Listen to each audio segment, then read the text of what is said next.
We sang songs about chains, and this morning every time I hear a song about chains, I think about how God set me free, because I've been locked up in 10 different states.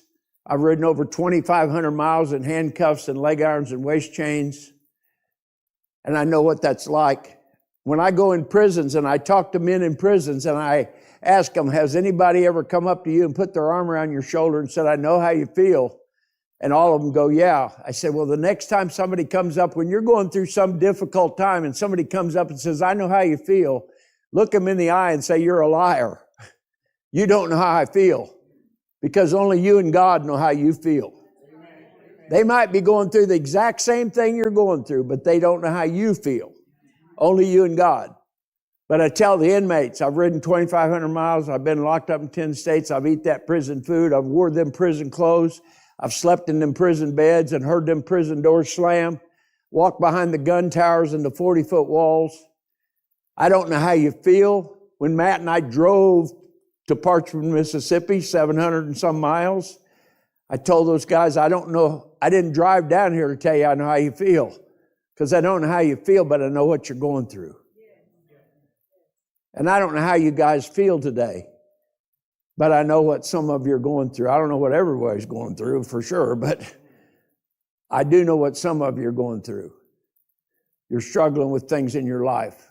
You have no peace in your life. I never had peace in my life.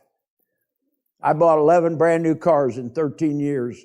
When I got out of prison, I had 2 goals: never go back and never get caught. And people laugh at that, but guess what? I went for 19 years and didn't get caught, breaking the law every single day. I made it my goal every morning when I got up to make sure I broke the law. And that progressed from petty burglaries to things as high as international gun smuggling.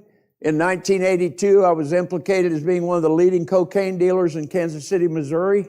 Thank you for not introducing me this morning as the biggest cocaine dealer.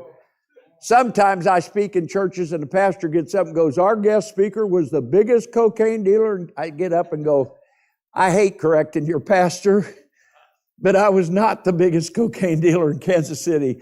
I was implicated as being one of the leading cocaine dealers, but I certainly wasn't the biggest cocaine dealer. But I progressed all those years, 19 years, from little bitty crimes up to those kind of things.